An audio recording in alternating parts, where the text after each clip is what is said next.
بسم الله الرحمن الرحيم الحمد لله رب العالمين والصلاة والسلام على سيد المرسلين سيدنا محمد وعلى آله وصحبه وسلم تسليما كثيرا. السلام عليكم ورحمة الله وبركاته. Alhamdulillah. I'm not going to ask you to do it again. I didn't hear you. Assalamu alaikum rahmatullah. Louder. No. One person responding for the group is sufficient. So it's all good. Next time you better have some energy though. Alhamdulillah, it's a great blessing to be here, great honor to see so many young, energetic people, some not so young, but still energetic people. May Allah subhanahu wa ta'ala bless you, bless your community, bless the center, bless your efforts, bless your studies, bless those of you who are working, bless you and your professions, your careers that you've chosen. May Allah ta'ala make everything you do a source of benefit to your fellow human beings. So I understood this is a talk directed for the young people, but there's some not so young people. Inshallah, there will be benefit. But we're going to try to focus on the young people. So I'm going to start by asking a question that I'm sure we'll get a lot of responses. How many of you saw The Lion King?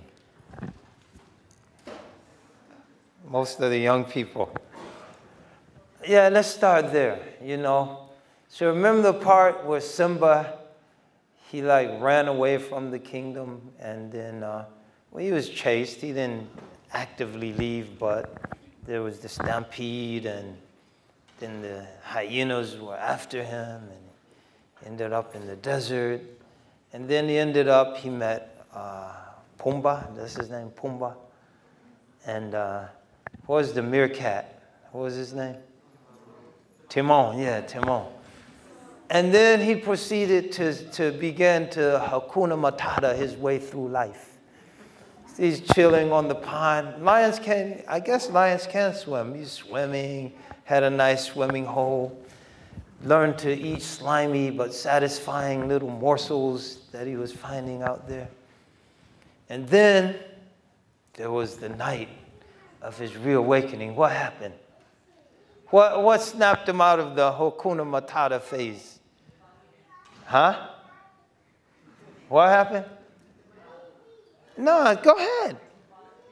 Yeah, Mufasa, his father, appears in the sky. Simba, you are my son. Simba's he's like, I'm out here Hakuna Matata for the rest of my days. And then Mufasa appears. And what does he say to him? Huh? No, what's the one sentence that really snaps him out of it? Yeah, remember who you are. And why do we start with this? Why do we start like this? Because knowingly or unknowingly, so we don't point any fingers, any blame. But a lot of us as Muslims, we're just like Simba out there at the pond with Pumbaa and Timon. We're just Hakuna Matata. How do you make Hakuna Matata into a verb? To Hakuna Matata. So how do you get the present continuous? Huh? Chill, but we got to stick with Hakuna Matata. We're just Hakuna Matata-ing our way through life. And we've forgotten who we are. And because we've forgotten who we are, there's a job that needs to be done that's not getting done in this world. And we want to talk about that. And because we might think that, I'm not going to make a difference in this world. It's so big, it's so complicated, there's so much out there. What can I do? I'm just one person. So I should be like everyone else, make as much money as I can, and pretend that I'm living happily ever after. But there is something each and every one of us can do. But before we can do it, we have to believe we can do it. We have to believe that we can make a difference. We have to believe that there's something wrong. How many of you think, just based on your brief experience, exposure, to think that something is wrong with this world? Raise your hand. How many of you? So a lot, not everybody. If I were to ask you, what are some of the things you think are wrong? Anybody? Yes. Materialism. Materialism's a huge problem. And it's not just a problem because it dehumanizes us. What makes us human? Yes. No, you. Yeah, you had that like, I know look. I know. Israel makes us human? Oh, you missed the lead in. Okay, I'm sorry, I apologize. 1 second, sister. Let's get a brother over here. Yes, sir. Excuse me? Imperfections make us human. But let's put that in a positive sense. That's a negative answer. Not negative in terms of no good, but in terms of focusing on the lack of something. So how would you reword that to make it a positive statement? Same idea.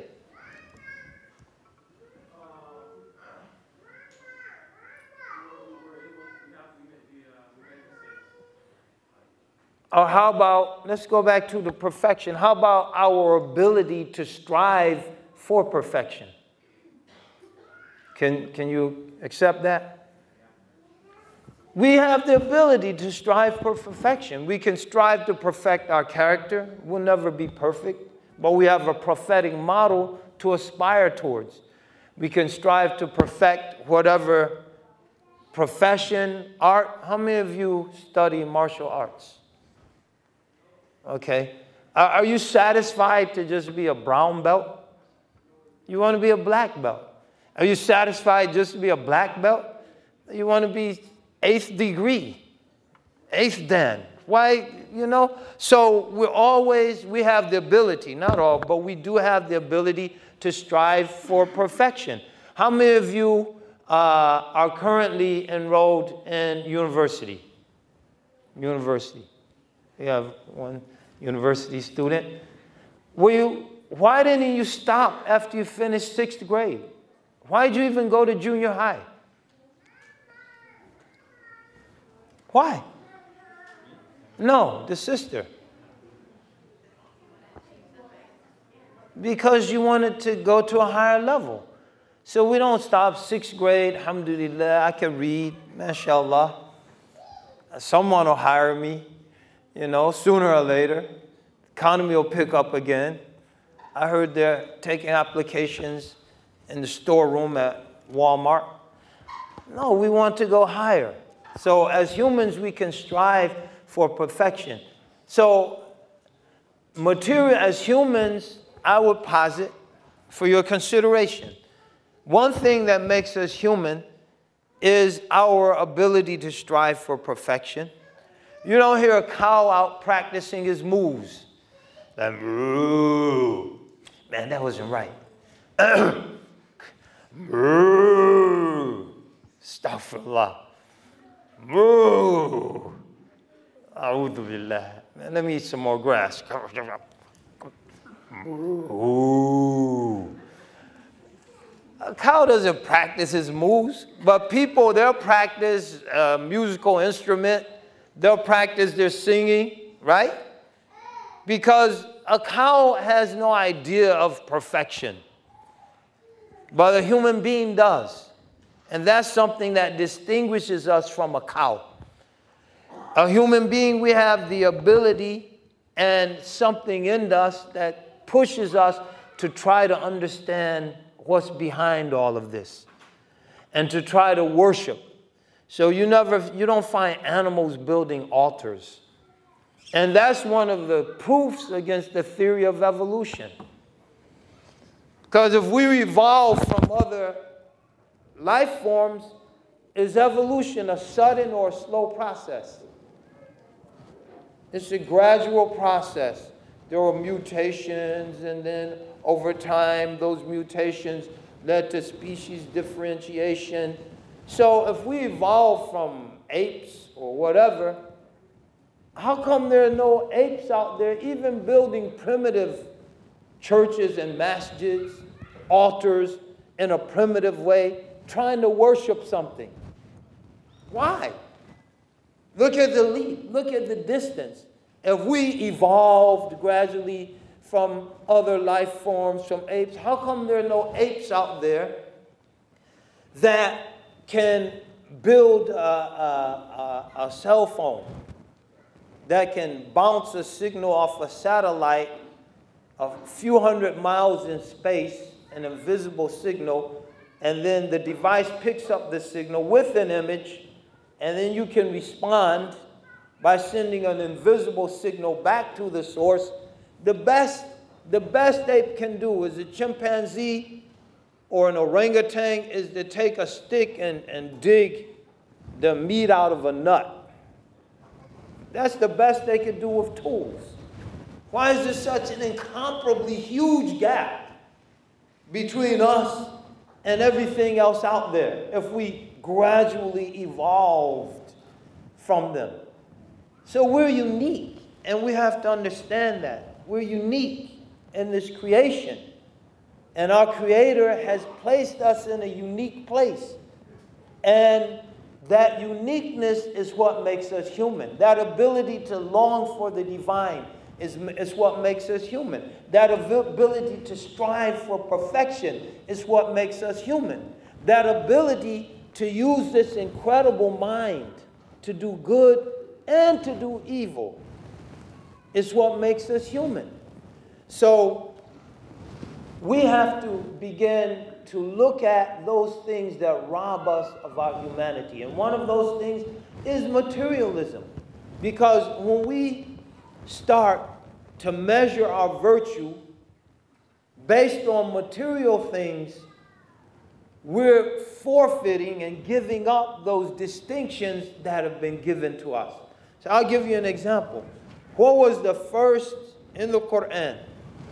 What was the first manifestation of materialist thinking? Things in the Quran. There's no wrong answer, so take a few guesses. The first manifestation of materialist thinking in the Quran. Yes.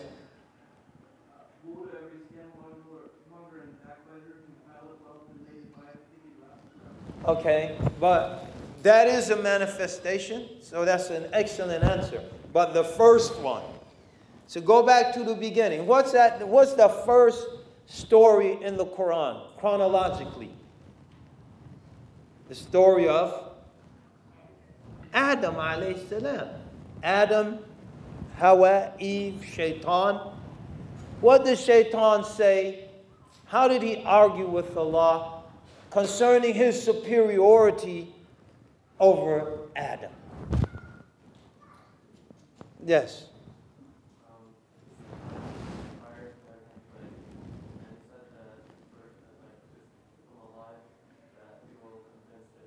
No. But let's deal with the fire and clay. Outstanding. His argument, Allah Ta'ala addresses him, مَا مَنَعَكَ أَلَّا تَسْجُدَ إِذْ أَمَرْتُكَ. So what prevented you from prostrating yourself when I ordered you to do so? قال, he said, أَنَا خَيْرٌ مِّنْهُ. I'm better than him. خَلَقْتَنِي مِنْ نَارٍ وَخَلَقْتُهُ مِنْ طِينٍ. You made me from fire while you made him from clay. What kind are these moral characteristics, fire and clay? They're physical. He argued, my physical nature, being from fire like I am, see, I'm Shaitan, I'm from fire, I got it going on like that, I'm hot. Oh, the mic melted.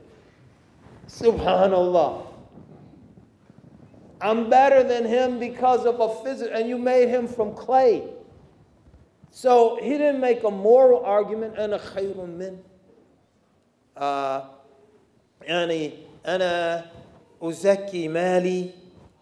No, I'm better than him. I give charity. أَتَصَدَّقُوا بِمَالِي. I'm charitable. He didn't make a moral argument, which would have been something that is rooted in a distinctiveness that makes us human. We can make moral arguments. He didn't make a moral argument. He made a materialistic argument. My physical nature makes me better. And this shows two things. Number one, it shows that racism is rooted in materialistic thinking. It's my physical characteristics. I'm white, I'm black, I'm brown, I'm yellow, I'm whatever. I have polka dots, so I'm better than the rest of you people, you solid people. Polka dot people of the world, unite. It's our time. Our time has come. The solid people have been dominating us for too long. And now the spotted people will usher in a reign of spottedness.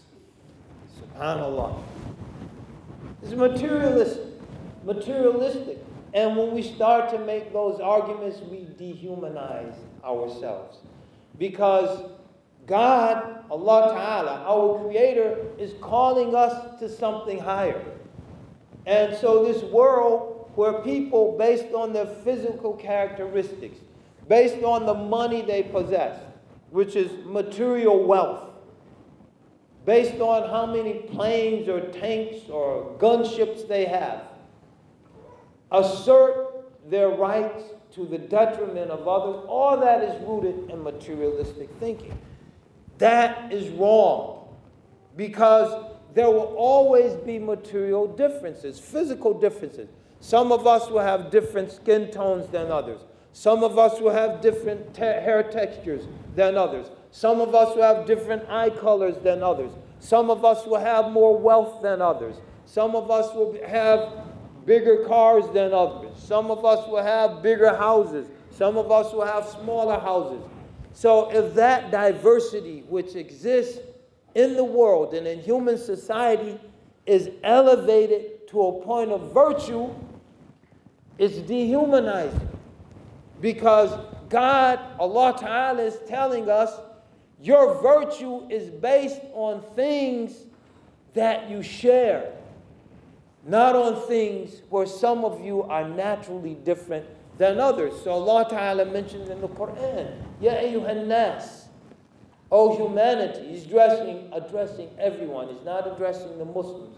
Ya ayyuhal ladhina amanu, the believers, O you who believe. He's not addressing the non-Muslims. Ya ayyuhal kafirun, or to be more politically correct, he's not addressing the members of other faith communities. But kufr is not a faith community anyway, because there's the Nasara, it's a faith community. Al-Yahud, it's a faith community. Kafirun, that's something else. But just to be safe, he's not addressing members of other faith communities. He's addressing all of us.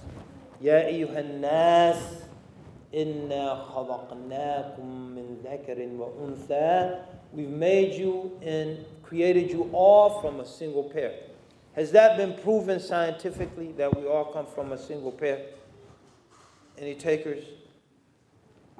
It's been scientifically proven. There was a National Geographic special that came out a few years ago. How many people saw it? That used genetic mapping to trace all of us back to a single pair. Scientifically proven.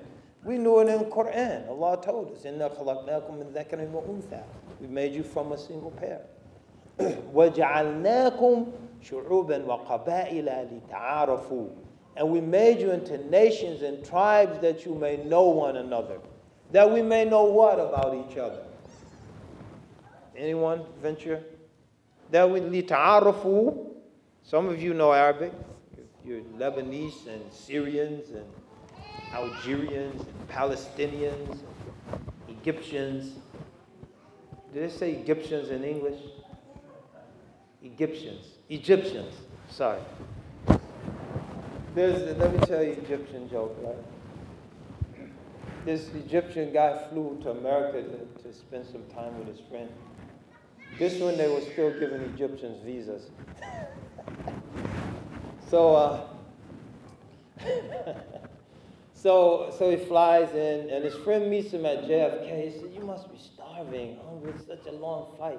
Let's go get something. There's a restaurant right here in the airport." So he goes to the restaurant, and so the waitress, she comes, and she says, "Okay, sir, what would you like?" So he knew English. He could understand. He went to college. She said, "I'd like a hamburger." She said, "What?" He said, "A hamburger." She said, "What? I don't think we have hamburgers."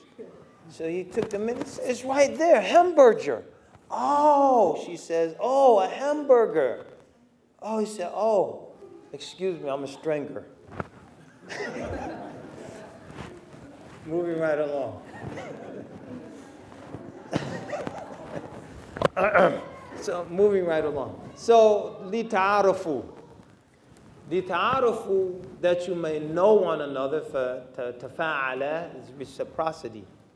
تَرَاسَلَا, they wrote back and forth. تَعَارَفُوا, they know each other.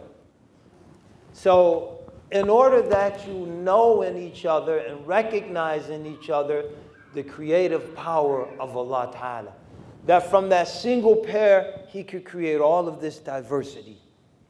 And that, so when you look at each other, you say, La ilaha illallah, Allahu Akbar. That Allah, from that single pair, He could create all of this diversity. And it's all beautiful. It's all beautiful. And inna akramakum indallahi atqakum. But those physical differences, those aren't the basis of your superiority. Because those things are random. You don't choose them. You don't go to a machine and select how tall you're going to be, what skin tone you're going to have. You don't select those things. Those are random. So things that are randomly distributed amongst people can never be the basis of any virtue. So Allah Ta'ala says, Inna akramakum indallahi atqakum. She says these differences are real, but not to serve as the basis of oppression and denying each other's rights, but to recognize the power of Allah Ta'ala. But the best of you is the most noble. Inna akramakum indallahi atqakum. The one who has the most consciousness of God, the most taqwa. That is the best one. Inna Allah alimun khabir. So usually when this verse is mentioned, commentators will bring a hadith from the Prophet sallallahu alaihi wasallam. Inna Allah la yanzuru ila suwarikum wa amwalikum walakin yanzuru ila qulubikum wa a'malikum. That Allah doesn't look at your physical forms nor your wealth. He doesn't consider that, because that's random. Some have it, some don't. وَلَكِنْ يَنْظُرُ, rather He looks at your hearts and your deeds. Now that's something we all share. That's something none of us can be denied. Some people might say, well, I can't write $1 million check like brother so-and-so at the fundraiser. I write a $5 check. That $5 might be more with Allah Ta'ala than the $1 million. The one who wrote the $1 million check, he might have 50 million in the bank. So he gave a small percentage of his wealth. The one who gave $5, that he might only have $10. He gave half. And the half is weightier than the 1/50th. So Allah Ta'ala doesn't look at the wealth. He looks at our hearts and He looks at our deeds. So the challenge for us as we move down the road of life is to make sure that our hearts are pure. And that's something we lose with materialism, because materially we don't even associate any non-physical properties to our hearts. Allah Ta'ala mentioned in the Quran, يَوْمَ لَا يَنْفَعُ مَالُ وَلَا بَنُونَ إِلَّا مَنْ أَتَى اللَّهَ بِقَلْبٍ سَلِيمٍ. A day no amount of wealth or children will be of any benefits except one who comes before Allah with a sound heart. بِقَلْبٍ سَلِيمٍ. Materially, what would we say? Physically, what would a sound heart involve? Physically. There's no skips in the beat, so it doesn't beat like this.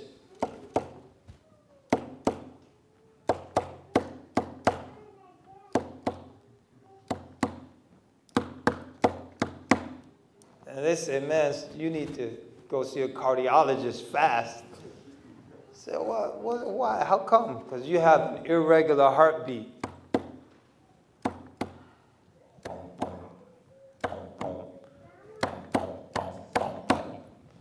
You say, wait, man, my heart is just funky like that. No, you better go see a doctor.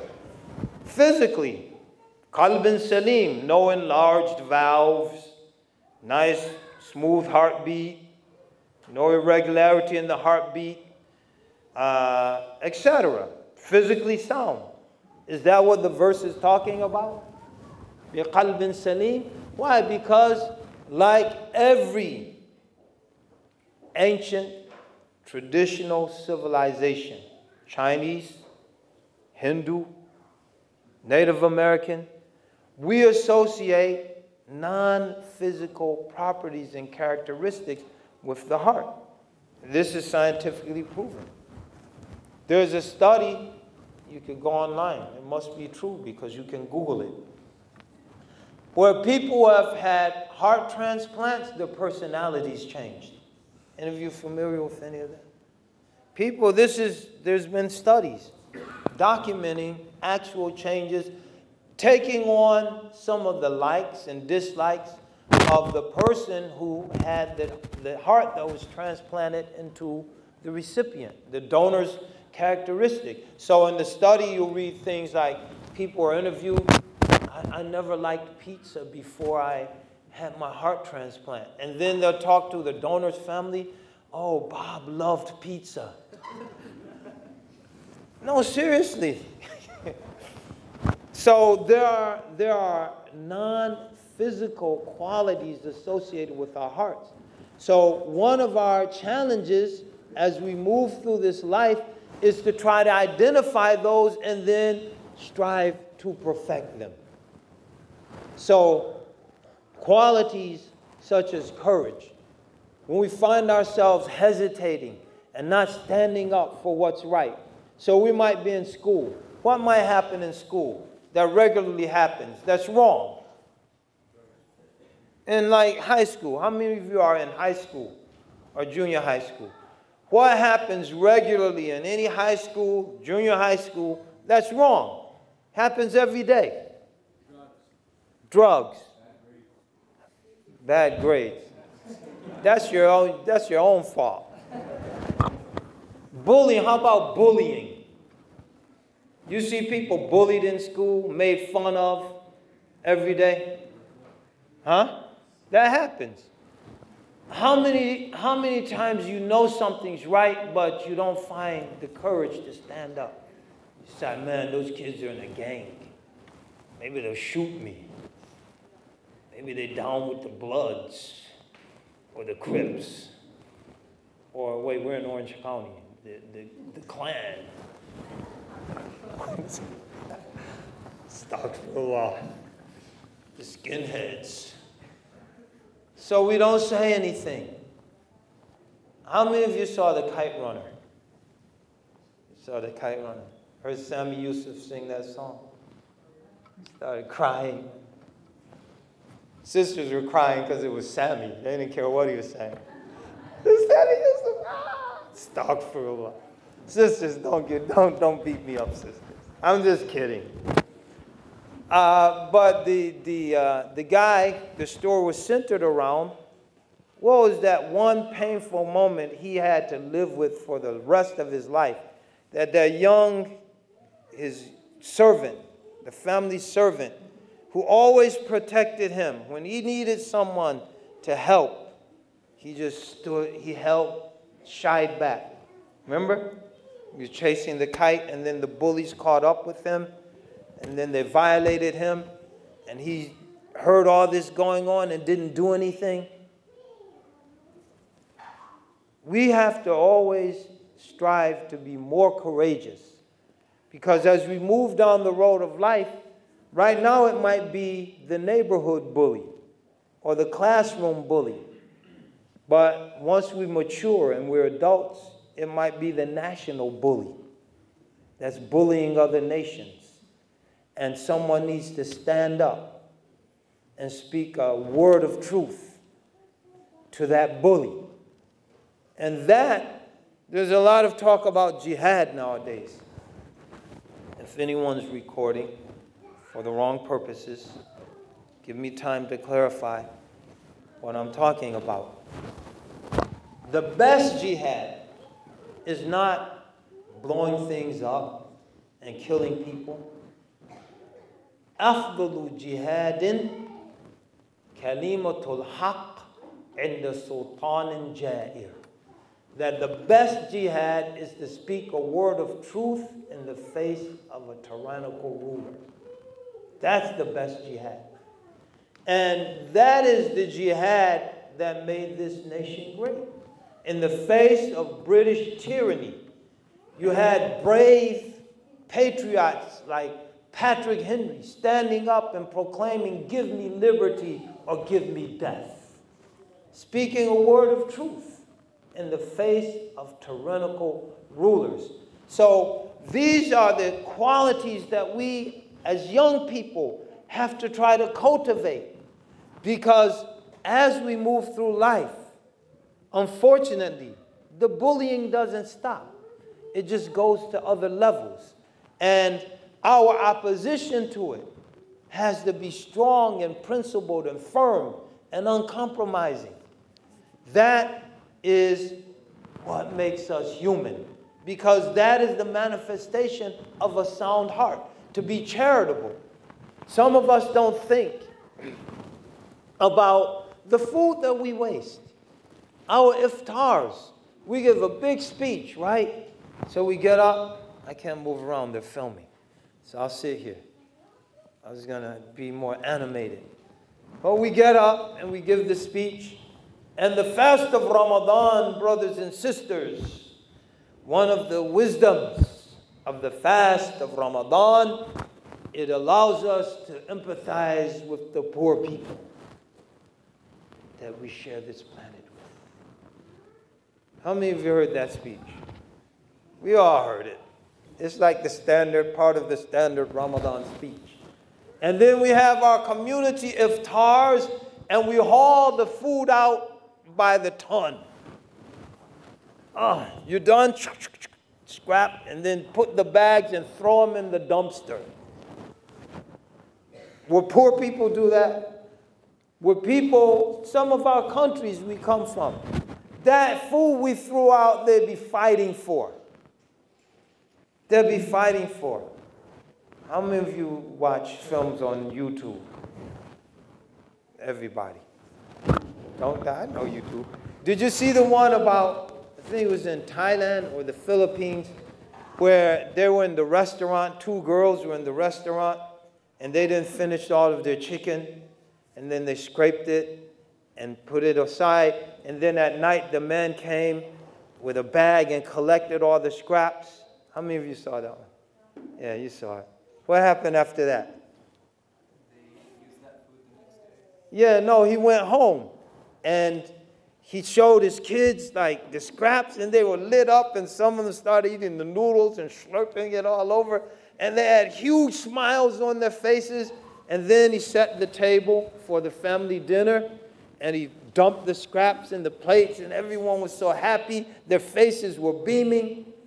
And we don't think that this food we throw away can be feeding someone. So what is the point? The point is that we have to have charity in our hearts. Our hearts have to be charitable, a spirit of sharing, and understanding that a lot of the privileges we enjoy in this country, they come at someone else's expense. I'll give you a small example. You're here in Southern California. There's still a little agriculture left down here. There are still a few oranges growing in Orange County. When is strawberry season? No, I did the strawberries before.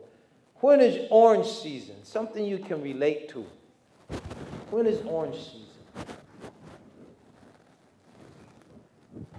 It's in the winter. How many of you from Syria or Jordan?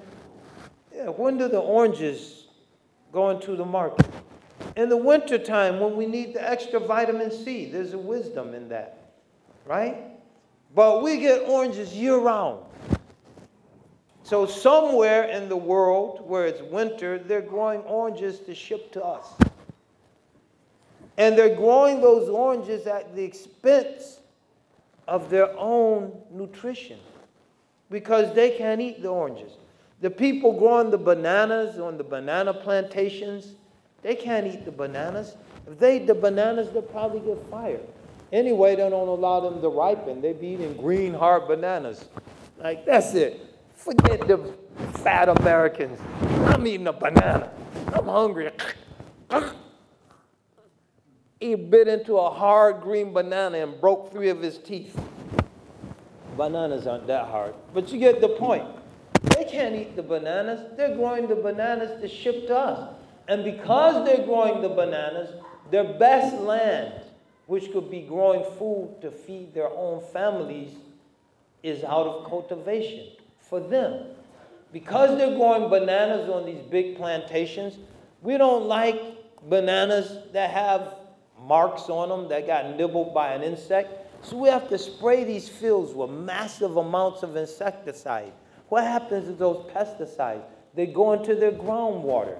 So not only can they not eat the banana, not only is the land the bananas are growing on, they're denied access to their best land, but it becomes a source of fouling and polluting their groundwater. Now their children have birth defects because they're drinking pesticide-laced groundwater. They don't have running water. They have to get it from the well right there. And the well water has been affected by the pesticides, and so there's a cycle of sacrifice that's being made by somewhere on this planet so we can have bananas and oranges and strawberries and pineapples and kiwis. Gotta have kiwis year-round. Year-round. Someone is sacrificing for us. So it behooves us to have a greater spirit of charity in our hearts so we can share the wherewithal of this planet with those who are sacrificing for us to be able to benefit. We have to share. And again, this is something Allah Ta'ala calls us to. وَفِي أَمْوَالِهِمْ حَقٌّ مَعْلُومٌ. In their wealth, there's a well-known right. It's not a privilege, it's a right. لِلسَّائِلِ وَالْمَحْرُومِ. For those who are forced to beg and those who are deprived. Those who are deprived. Our activities are depriving people. So we shouldn't get guilty about it. We should be motivated to be more charitable. We should be motivated as we think about our careers to begin to think about ways we can share some of these resources. Think about ways we can have a more equitable distribution of the wherewithal on this earth. This is an Islamic imperative, an Islamic call. And as we grow, as we mature, for our hearts to be sound, these are the characteristics and qualities we should try to instill into our hearts. And we should never be afraid. Never be afraid to be different. Never be afraid to question what we see and recognize as being wrong. Never be afraid to ask, why is it like this? And if it wasn't always like this, how did it get like this? And how can we get back to a more humane system? How can we get back to a more humane system? How can we become more consistent? How can we take the innocence of youth that prevents us from being hypocritical? A young person cannot be a munafiq unless they study adults very carefully for a long period of time. I'll give you an example. This is an actual example I witnessed. There was a young 5-year-old boy, And his mother didn't want to be bothered with a certain person. So she told him, if so-and-so comes, you go get the door, answer the door, tell him I'm not home. So lo and behold, so-and-so comes knocking on the door. It had a distinctive knock. He said, go tell him. So a little kid went to the door, opens the door. Ah, Mr. Jones, my mother said if you came to tell you she's not home. That's the innocence and the honesty of a child. We have to preserve that. One of the characteristics of our Prophet ﷺ, his heart always had that youthful innocence, sallallahu alaihi wasallam, because he strove to preserve it. And we have to strive to preserve it. Don't let this world change your heart, even if your heart gets broken from time to time. That's part of being human. It's not, a human being shouldn't be so jaded by the world, to become so hard and cynical that we won't expose ourselves, so we won't be vulnerable. No one will break our heart because we won't share our heart with anyone. We shouldn't get like that. If you share your heart, you're being human. If you build this shell around yourself, fortress me, impenetrable fortress, that's not being human. Because at the heart of our humanity is our heart. As we mentioned or alluded to, we have to protect that childlike innocence. Our Prophet ﷺ, he always had it. And that's why he could have races with Aisha. He's in his 50s. She's a teenager. He's having races. He's playing with the kids, the children. He would roll on the ground with the children. He let them ride on his back. He would line them up and have them have races. He put them on his mount and have them ride into the town with them when he returned from an exhibition. All of these expeditions, all of these are characteristics and manifestations of real humanity. So in conclusion, then we'll have discussion, question and answers. Sisters get a chance to throw something at me for the comment I made earlier about Sami Yusuf. So I'll say this in conclusion. Never think if you're doing the right thing, you're alone. So therefore, to be with the crowd, I have to do the wrong thing. No. Never think you're weak. So Allah mentions the companions of the cave. They were young people. نحن نقص عليك نبأهم بالحق إنهم فتية آمنوا بربهم وزدناهم هدى وربطنا على قلوبهم إذ قاموا فقالوا ربنا رب السماوات والأرض لن ندعو من دونه إلها لقد قلنا إذا شططا. We will relate to you something of their story and truth. They were young people. إنهم فتية آمنوا بربهم, who believed in their Lord, and we increased them in guidance. Here's the part we want to focus on. وَرَبَطْنَا عَلَى قُلُوبِهِمْ إِذْ قَامُوا. And we strengthened their hearts when they stood up and took a stand. If you stand for the truth, Allah will give you strength. Don't think I'm the only Muslim in my school wearing hijab. Stand up, be proud, and Allah will strengthen you. And your strength will be contagious. People will see your strength and they'll come and they'll ask you, where can I buy one of those? Not even a Muslim. Where can I buy one of those? Because they see the izzah. وَلِلَّهِ الْعِزَّةِ وَلِرَسُولِهِ وَلِلْمُؤْمِنِينَ وَلَكِنَّ الْمُنَافِقِينَ لَا يَعْلَمُونَ. Allah has the dignity and the honor, as does His messenger, as do the believers. It's the hypocrites who don't realize it. Stand up. Be strong. Allah will strengthen you. So those young people, Christianity had spread. And at the time, Christianity was Islam. It was monotheistic in that part of the world. There was the Unitarians and the Trinitarians. These are the Trinitarians. They were the Muslims. But the Roman Empire was beginning to persecute the Christians, feeding them to the lions, etc. So they were being persecuted. So all of these people in this one town, they turned back on their religion. But a group of young people, they banded together and they said, we're never turning back. So when they took that stand, Allah strengthened them. Even though they were isolated and a small number amongst the wider population, they took a stand. And they said, our Lord, Rabbuna Rabbus Samawati wal Ard.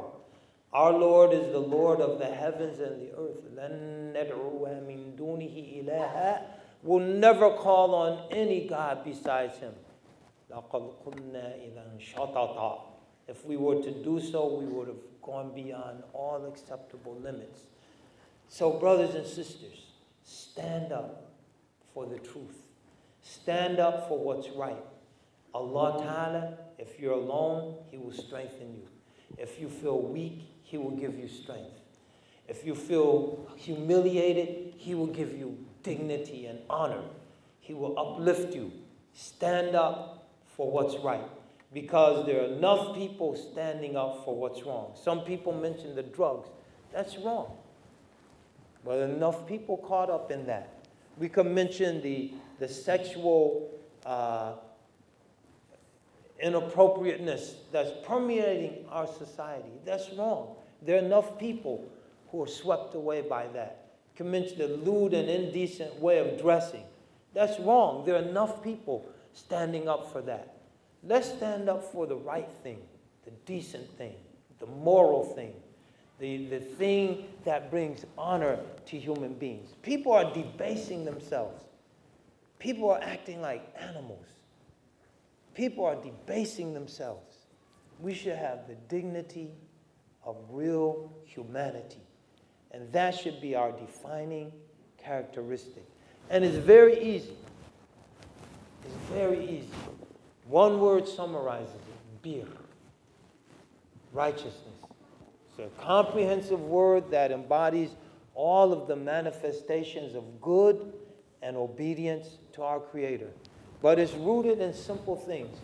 Ibn Umar radiallahu anh, he said, إِنَّ الْبِرَّ شَيْءٌ هَيٍّ وَجْهٌ طَلِيقٌ وَكَلَامٌ لَيٍّ. That bir, righteousness, is rooted in very simple things. إِنَّ الْبِرَّ شَيْءٌ هَيٍّ. Very simple things. وَجْهٌ طَلِيقٌ, a pleasant face, وَكَلَامٌ لَيٍّ, and gentle speech. So start with that. Have a pleasant face, brothers and sisters. Don't let all this negativity, don't think like our young Muslim brothers, don't think you have to be a gangster, school, man. Muslim gangsters, man. You got on like that. Anyone talks to me today, I'm going to stomp them. Me and my boys, because we rolling like that. That's how we ride. We the Muslim crew up in here. You know what I'm saying? Astaghfirullah. Be a Muslim, smile. Smile. Greet people with a pleasant face. You'll start a good trend. And if someone violates your right, start taking the karate class. You smile, have a pleasant face. Officer, I don't know what happened. He just was picking on that poor little guy there, and someone just came by, and it was very quick. I didn't even see it happen. But I have a pleasant face. So we'll start the question and answer. Walhamdulillah wa salatu wa salam ala Sayyidina Muhammad, Sayyidina sallallahu alayhi wa sallam. No questions, no comments. Subhanallah. Okay, there's no questions or comments. I can ask you guys questions. You have a question?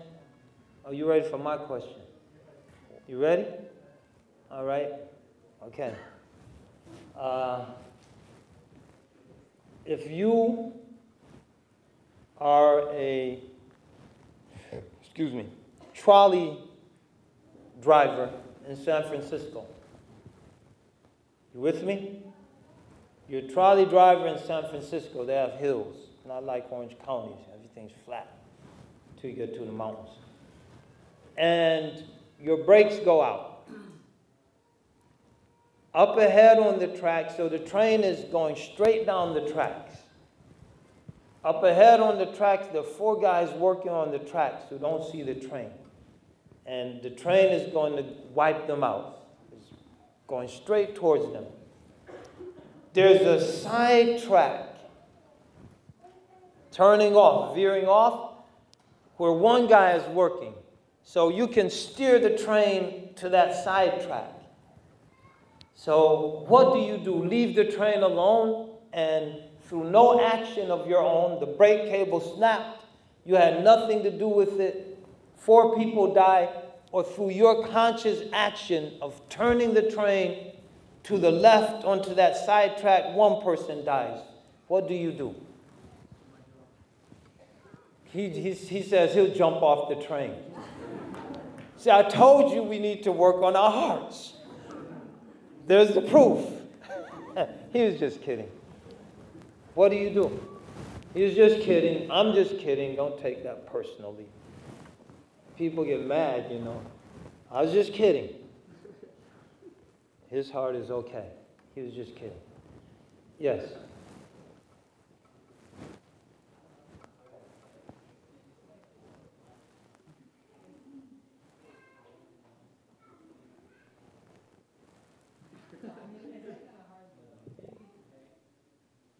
The brakes are gone. The horn doesn't work. Horn doesn't work. Leave it as I presented it. The brakes are finished. You can't like reach under and fix the brakes. Brakes are finished. The horn doesn't work. Yes. They're all working on the track, so they're right on the track. The train's going to hit them.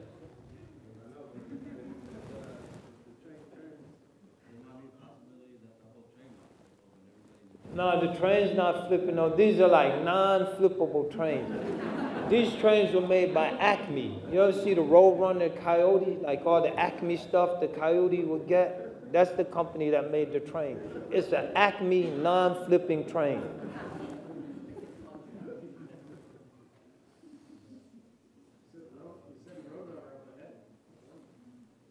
Send the Roadrunner up ahead. You're in San Francisco. Unfortunately, there are no Roadrunners in San Francisco. That was a noble effort. This is called a moral dilemma. And the point is, as we live our lives, we are encountered with such dilemmas. And prophetic guidance gives us principles. So some people find this to be an irreconcilable conundrum. A conundrum is a complicated issue that defies a solution. But as Muslims, we have guidance. And because we have guidance, we have an answer. So as a Muslim, whatever one does, you have a justification in this situation. Because when Allah says, mentions in the Quran, من أجل ذلك كتبنا على بني إسرائيل أنه من قتل نفس بغير نفس أو فساد في الأرض فكأنما قتل الناس جميعا. So unnecessary killing is a grave wrong. It's like killing all of humanity. But the verse doesn't stop there. وَمَنْ أَحْيَاهَا فَكَأَنَّمَا أَحْيَا النَّاسَ جَمِيعًا. But whoever saves an innocent life is as if he or she has saved all of humanity. So, if the person refrains from any action and 4 people perish, then that person has not engaged in an act that has led to someone losing a life. If the person chooses to veer the train, that person has saved 4 innocent lives, even though their action has led to the death of a person. But that person's death was to save the lives of others. So that action saved lives here, even though a life was lost there. So it's still a deep dilemma, but that person can say, I saved 3 lives, 4 lives, even though that action cost a life. But it's difficult. I would say,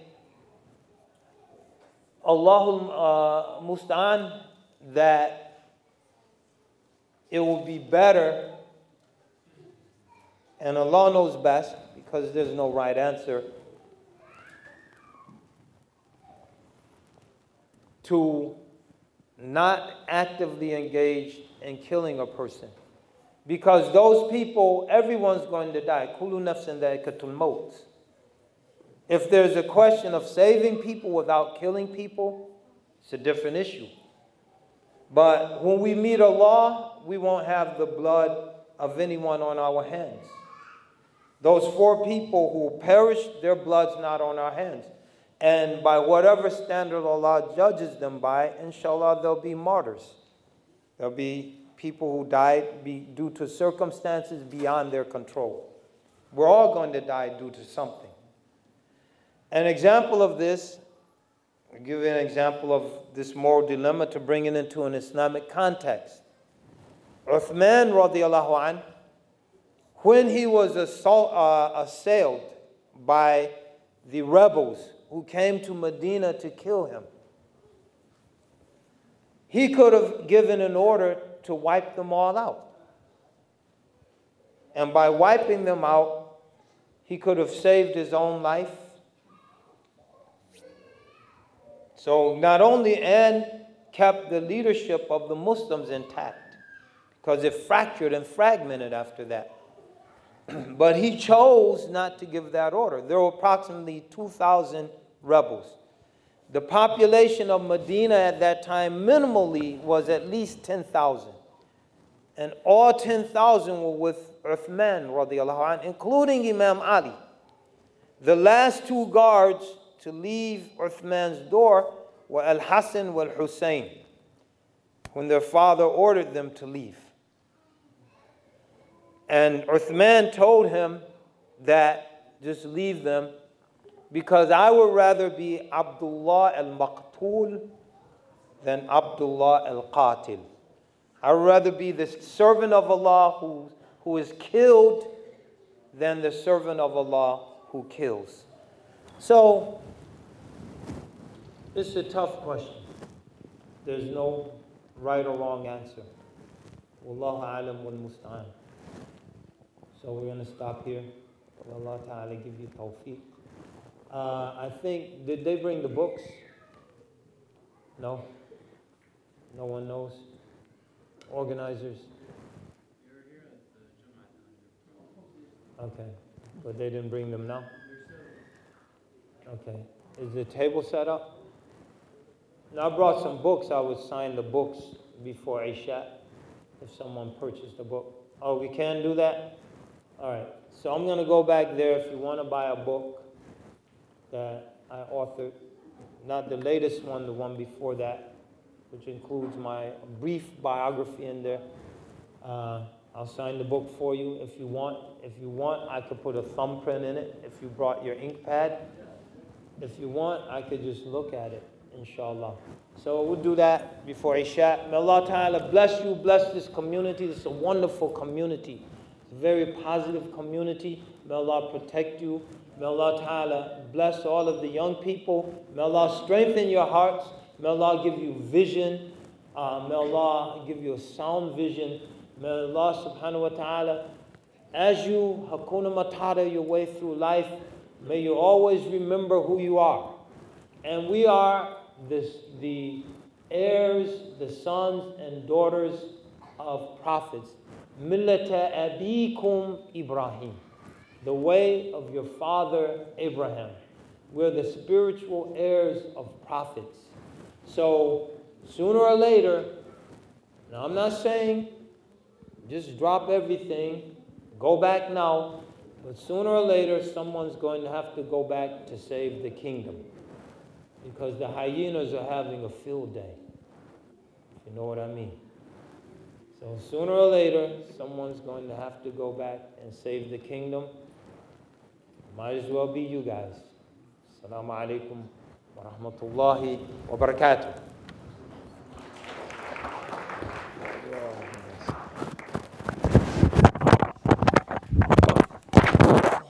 Oh, stop. Assalamu alaikum. Oh, time out. Don't leave. Stop. Don't leave. I just wanted to share this. This is from Juma.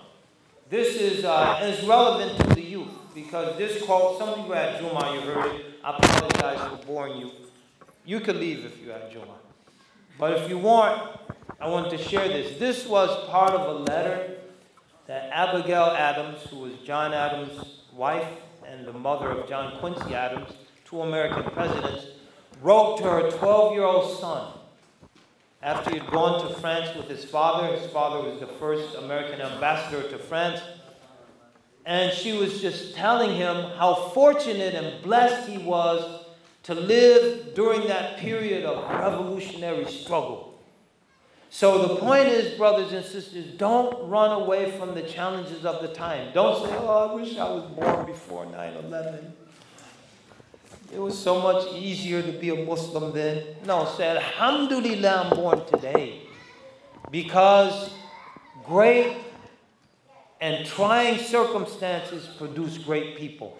So this is part of her letter. Now, she wrote this to a 12-year-old. So I want you to reflect on these words. She's a Revolutionary War. She's holding down the farm by herself. Her husband has left. Her oldest son has left. She's there alone, and she writes these words.